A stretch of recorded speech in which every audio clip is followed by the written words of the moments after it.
Punishing Grey Raven. I think WW is a fine game, but I think PGR is a better experience overall and a more unique, well-rounded package than what WW has to offer, at least at this very moment. This is 21. This is also 21, the original 4-star A-rank base edition with an outfit. PGR is older than WW, and it has a wider roster, yes, but not as wide as you would expect for an older game. A lot of these characters outside of the collab ones, such as the Nier collab we have here, and the Blackrock Shooter collab we have going on right now, a lot of these characters do have either A, base A ranks, or 4 stars, or have alternate variation. An example being Lucia, who also has Lucia, and in case you got confused, Lucia. And originally, when I first looked at this roster, I didn't think there was, a real point to it. I thought it originally meant either A, we're not getting a bunch of new characters, or B, the roster was going to slowly expand over time, or everyone was just going to continue being a new version of somebody else. But I actually quite like this. Off the simple basis that even though the roster is smaller, all of these characters are much more well-rounded and fleshed out in the story, in their interludes, in their affection stories, than they would be otherwise. 21's 5-star version, i.e. Feral, is a much more fleshed out version of base 21. I'm not saying she's better. Obviously, if you're looking at the damage variation, then yes, the 5-star is better. But more specifically, the affection story for 21 continues off the affection story from the original base variation, the original A rank. And so this means that these are, roughly speaking, the same character. And that means that if you already like 21, if you already like somebody who has a rank that gets an S rank, you get more characterization for it. Sophia doesn't have a 5-star variation or an S rank variation. Neither does Changyu and a few others. But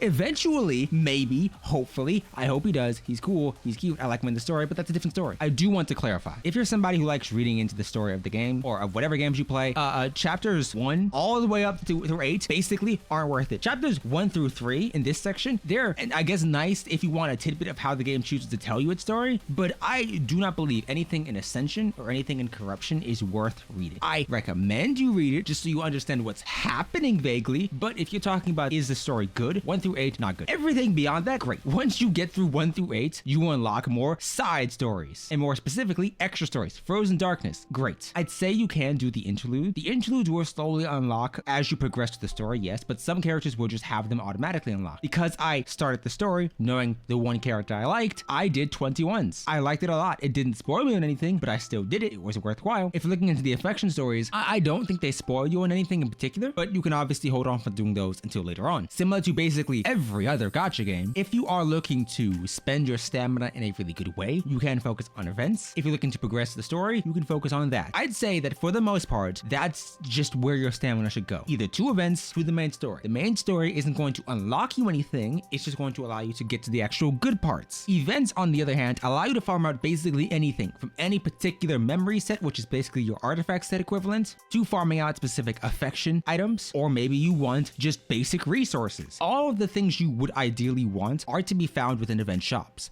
And once you clear them enough times and get enough levels, you can unlock the ability to auto farm. If we're using the BRS event as an example, once you hit level 25, you unlock the ability to auto clear. That means you can just click on this, click on the amount you want to do, and then boom, that's it, you get the event material. Great. And because the events have everything you could need, you really don't need to go anywhere else. I actually prefer this system. Secondarily, let's say you want to build up a character. You can decide to sit down and look at the recommended equipment. Pick a build that you think looks interesting, either A, based on the gear you ideally want, i.e. a 6-star weapon for an example, or a 5-star weapon, because that's generally what you will be working with, either 5 stars or 6 stars. And then the memory set. You set it as your goal, and the game will help you fill out that slot. And it will show you a progress bar based on whether or not you have it. And as you slowly level up these pieces of gear, you complete that bar, and then you can move on to the next character, basically giving you an actual guideline for what you're looking for. I love this. If you're worried about, hyper investing into gear and farming, or maybe doing runs over and over again for perfect stats, you don't have to worry about that. It's so much easier in this game than it is in WW to get a good build going. It's extremely easy, not just because of that recommended equipment set, but because of the fact that all your gear basically has the same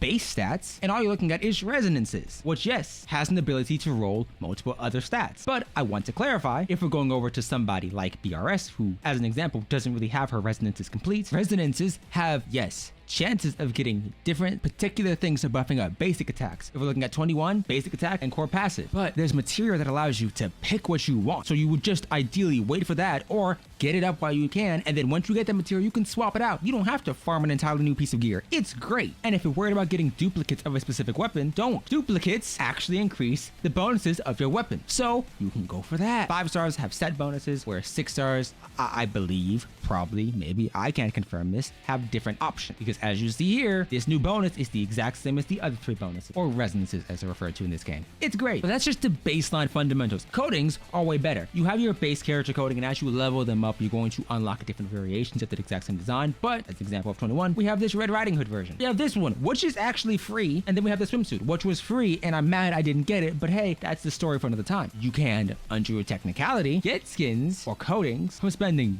dorm coins to get the coating sketches, which 25 of these, they're given out in batches of 5, equals 1 coating blueprints, with about 48 or so on, eventually getting you an actual coating. And yes, they are purchasable with actual gacha currency, not black card, but a rainbow card, which is basically your Genesis Crystal equivalent, or whatever they're referred to in WW, but it's still nice. You have the option. Now, yes, some skins will only be available via paying your money, but for the most part, you have the option. For example, as you see here, these are all available via the gacha currency, the exclusive premium gacha currency, rainbow card. But these coatings are available via using the blueprints. There's a difference. The same thing occurs for weapon skins, but you know, we're primarily focused on the character skins. Now, there's a litany of different banners. Cubs, you won't really care about those. Uniframes, you really shouldn't care about these for a while, so ignore this also. Your basic banners, i.e. your standard banner where you're selecting a 4-star you ideally want, or an A rank, your selectable weapon banner, and then your random weapon banner. Now, you have a lot of options for banners, respectively speaking, but you aren't going to ever pull on this banner in particular unless you just have the currency lying around. You're going to pull on this if you either A, have the currency lying around, or B, you're really desperate. But for the most part, event banners are where the vast majority of your currency will be going towards. Not this one, but specifically the debut banners. When characters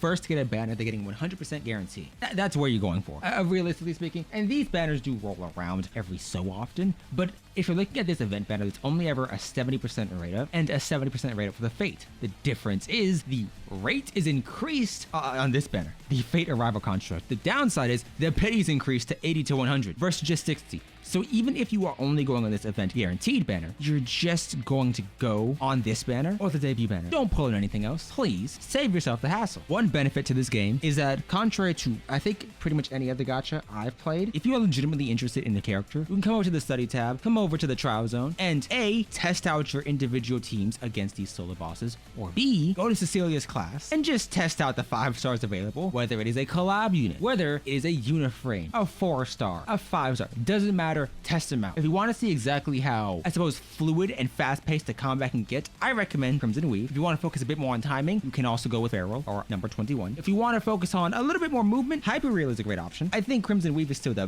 best option here, don't get me wrong, but I do believe all of these later units are much more fun than perhaps the earlier units you'll be dealing with. And you have multiple variations of challenges you're going to be partaking in pretty much every day. Even I haven't unlocked Clash Reflection. But Bandit Pain Cage, basically you're coming in here, you're fighting a boss over and over again every day, 4 times a day. Warzone, into these areas and you're fighting something. No one rival plan. You're coming into the areas and you're fighting something. You are given trial characters and pretty much all of these, so please keep that in mind. Basically, the game says you like combat, and so you're doing combat. It's great. Why would you focus on the dorms? Because you want to come here, you either get gifts, you buy gifts with this, or you're focusing on these 3 things up here, or these 2, which is coding sketches and residence permits. So if you're done with that, focus on gifts, or save up and stock up your dorm coins. You're going to use those, come down over here to the item section, scroll down until you find your precious gifts or your standard gifts, whatever, hit the gifts, use them, you get one, boom. You come over to these characters, whoever is your individual character you want to raise affection with. As an example, 21, because I like 21. She is set as one of my assistants along with Blackrock Shooter. And so I click interact, I go to gifts, I can give her a gift, and you see this little bar, it's raising up slowly but surely. Affection 6 is, at least to my knowledge, the highest rank of affection where an affection story unlocks. And check that via here. If you want to hear the different voices, you can just swap between them here. It's really great. Poses are to play, the different animations. It's nice. Overall, I think this game, and I want to make this as clear as possible at least, this game has the best lobby animations I think I've ever seen. It's great. I recommend this game. It's great.